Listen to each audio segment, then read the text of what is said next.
Hi friends, இந்த வீடியோவில் நம்ம எதை பற்றி பார்க்க போகிறோம்னா பிளாஸ்டிக் ஒயர் யூஸ் பண்ணி எப்படி ட்ரை செய்யலான்னு தான் பார்க்க போகிறோம். இது கொஞ்சம் பெரிய ட்ரையாக தான் இருக்குது. நீங்களும் இதை ட்ரை பண்ணி பாருங்கள். இது மல்டி பர்பஸ் ட்ரை. அதுக்கு போக இதை நீங்கள் கிச்சன் ஆர்கனைசராகவும் யூஸ் பண்ணலாம். இந்த பிளாஸ்டிக் ஒயர் ட்ரை செய்ததுக்கு 4.5 அடியில் 30 ஒயர் கட் பண்ணணும். உங்களுக்கு பிடிச்ச எந்த கலர்னாலும் நீங்கள் சூஸ் பண்ணிக்கலாம். நான் ஒயிட்டில் 6 ஒயரும் பிளாக்கில் 24 ஒயரும் 4.5 அடியில் கட் பண்ணியிருக்கேன். மொத்தம் 30 ஒயர் கட் பண்ணியிருக்கேன். அடி எப்படி போடணும்னா, சுத்து ஒயர் இருக்குது தெரியுமா, சுத்து ஒயரை லெஃப்ட் சைடில் ஒரு அடி விட்டுறணும். விட்டுட்டு 30 ஒயர் இருக்குது தெரியுமா, 4 அடியில் கட் பண்ணோம்ல, அந்த ஒயரை ஒன்று ஒன்றா மடித்து ஒவ்வொரு பாக்ஸ் நாட்டாக போட்டுக்கிட்டே வரணும். அப்படியே 30 நாட்டு போட்டுறணும். ஒயரை மடித்து 30 பாக்ஸ் நாட்டு போட்டாச்சுல்ல. இப்போ என்ன பண்ணணும்னா, லெஃப்ட் சைடில் ஒரு அடி நம்ம ஒயர் விட்டோம்ல, அதே மாதிரி ரைட் சைட்லேயும் ஒரு அடி ஒயரை விட்டு சுற்று ஒயரை கட் பண்ணிடணும். நெக்ஸ்ட்டு என்ன பண்ணணும்னா, 2வது லைனை ஆரம்பிக்கணும். 2வது லைன் எப்படி ஆரம்பிக்கணும், லெஃப்ட் சைடில் ஒரு அடி ஒயரை விடணும். விட்டுட்டு மறுபடியும் பாக்ஸ் நாட்டு போட ஆரம்பிக்கணும். அப்படியே மறுபடியும் ஒவ்வொரு பாக்ஸ் நாட்டாக போட்டு 30 பாக்ஸ் நாட்டு போட்டு ரைட் சைடில் ஒரு அடி விட்டு 2வது லைனை முடிக்கணும். இப்படியே என்ன பண்ணணும்னா, லெஃப்ட் சைடில் ஒரு அடி விட்டுட்டு 30 பாக்ஸ் நாட் போட்டுட்டு ரைட் சைடில் ஒரு அடி விட்டுறணும். இப்படியே பின்னிக்கிட்டே போகணும். மொத்தம் எத்தனை அடி போடணும்னா 25 அடி போடணும். அகலம் 25 அடி போடணும். நீங்கள் எந்த கலர் ஒயர்னாலும் சூஸ் பண்ணிக்கலாம். நான் ஏன் பிளாக்கை சூஸ் பண்ணேன்னா, என்கிட்ட பிளாக் ஒயர் தான் இருந்துச்சு, அதனால் சூஸ் பண்ணேன். பிளாக் ஒயர்னால் டக்குன்னு அழுக்கு படாது. அழுக்கு பட்டாலுமே நம்ம கண்ணுக்கு ரொம்ப தெரியாது. எப்போ பார்த்தாலும் நம்ம அதை க்ளீன் பண்ணிக்கிட்டே இருக்க வேண்டாம். அதுக்காண்டி தான் நான் பிளாக் கலர் ஒயர் யூஸ் பண்ணுறேன். அகலம், அதாவது அடி 25 அடி போடணும். ஹைட்டு 7 அடி போடணும். 7 அடி போட்டால் தான் நம்ம வெஜிடபிள்ஸு, ஃப்ரூட்ஸு அந்த மாதிரி வைக்கும்போது நல்லாயிருக்கும். அதை விட அதிகமாக போட்டாலும் நல்லா இருக்காது, கம்மியாக போட்டாலும் நல்லா இருக்காது.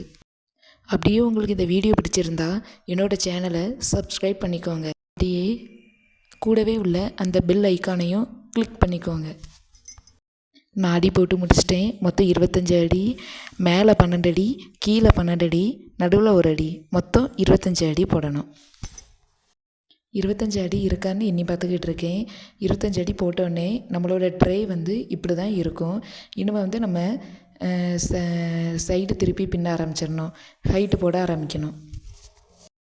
இப்போ ஹைட்டு போட்டுறதுக்கு பின்ன ஆரம்பித்தாச்சு. அப்படியே 4 சைடும் திருப்பி பின்னிக்கிட்டே வரணும். பின்னி முடித்தாச்சு ஒரு ஹைட்டு.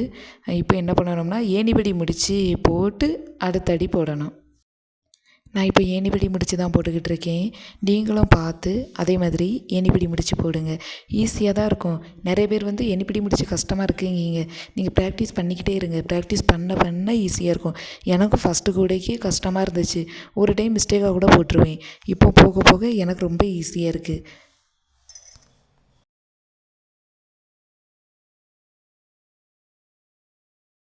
ஏணிப்படி போட்டு முடிச்சாச்சா. இன்னும் என்ன பண்ணணும்னா, நார்மலாக பின்னுற மாதிரியே பின்னிக்கிட்டே வரணும். 4 கார்னரையும் பின்னிக்கிட்டே போன டைம் எப்படி ஏணிப்படி முடிச்சு போட்டோமோ அதே மாதிரி ஏணிப்படி போட்டு பின்னணும். அப்படியே 7 ஹைட்டு பின்னணும். ஏணிப்படி முடிச்சு போட்டு எதுக்கு பின்னுறோம்னா, நம்மளுக்கு ட்ரே லாஸ்ட்டில் பின்னி முடித்த உடனே சமமாக இருக்கிறதுக்காண்டி தான். இதுவே ஒரு கூடையாக இருந்தாலுமே ஏணிப்படி முடிச்சு போட்டு பின்னால் மட்டும்தான் சமமாக இருக்கும். அப்படி இல்லைன்னா எப்படி இருக்கும்னா, ஒரு சைடு ஹைட்டாகவும் இன்னொரு சைடு ஒரே ஒரு லைன் மட்டும் கட்டையாகவும் இருக்கிற மாதிரி ஒரு மாதிரி டிஃப்ரெண்ட்டாக இருக்கும். அது அப்படி இருக்கக்கூடாதுங்கிறதுக்காண்டி தான் நம்ம ஏணிப்படி முடிச்சு போட்டே பின்னுதோம்.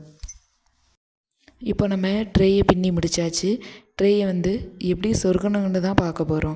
நம்ம பின்னிருப்போம்ல 7 ஹைட்டு, அதில் ஃபஸ்ட்டு ஹைட்டை விட்டுட்டு 2வது பின்னல் இருக்குது தெரியுமா, 2வது பின்னலில் சொருகி அப்படியே நம்ம இருக்க எல்லா ஒயரையும் சொருகிடணும். ஒவ்வொரு ஒயராக எடுத்து 2வது பின்னலில் ஒரு சொருகி அப்படியே கீழே வர எவ்வளோ ஒயர் மீதி இருக்கோ அவ்வளோ ஒயரும் சொருகிடணும். அப்போ தான் நம்ம ட்ரே நல்லா ஸ்ட்ராங்காக இருக்கும். நான் சொருகியிருக்கேன்ல, அதே மாதிரி நீங்களும் பார்த்து சொருகிக்கோங்க. சொருகிட்டு லாஸ்ட்டில் மீதி ஒயர் இருக்கும் தெரியுமா, அதை சிசரை வச்சு கட் பண்ணிக்கோங்க. நல்லா நீட்டாக கட் பண்ணிக்கோங்க. அப்போ தான் ட்ரே பார்க்க அழகாக இருக்கும். இதுதான் இந்த ட்ரேயோட ஃபைனல் லுக்கு. நல்லா அகலமான ட்ரேயாக தான் பண்ணியிருக்கோம். இப்படி அகலமாக இருந்தால் தான் நம்ம எவ்வளோ காய்கறினாலும் போட்டு வச்சுக்கலாம். வெங்காயம் எதுமா நல்லா போட்டு வைக்கிறதுக்கு நல்லா ஹெல்ப்ஃபுல்லாக இருக்கும். அதுக்காண்டி தான் நான் பெரிய ட்ரேயாக ரெடி பண்ணியிருக்கேன். உங்களுக்கும் பிடிச்சிருந்தா நீங்களும் இதே மாதிரி பெரிய ட்ரேயாக ரெடி பண்ணுங்கள். இதில் வந்து ஃப்ரூட்ஸ் வச்சுக்கலாம். இப்போ நான் ஃப்ரூட்ஸ் தானே வச்சு காமிச்சிருக்கேன். நீங்கள் உங்களுக்கு எது பிடிச்சிருக்கோ அது வைக்கலாம். ஃப்ரூட்ஸு, வெஜிடபிள்ஸு, அதுக்கடுத்து கிச்சனில் உள்ள ஸ்பைசஸ் பாக்ஸஸ் அந்த மாதிரி நீங்கள் எது வேணாலும் வச்சுக்கலாம். அதுக்கு போக வீட்டுக்குள்ளே கூட ஏதாவது மல்டிபர்பஸ் யூஸ் பண்ணுறதுக்கு வச்சுக்கலாம். ரிமோட்டு, செல்ஃபோன் அந்த மாதிரி போட்டு கூட வச்சுக்கலாம்.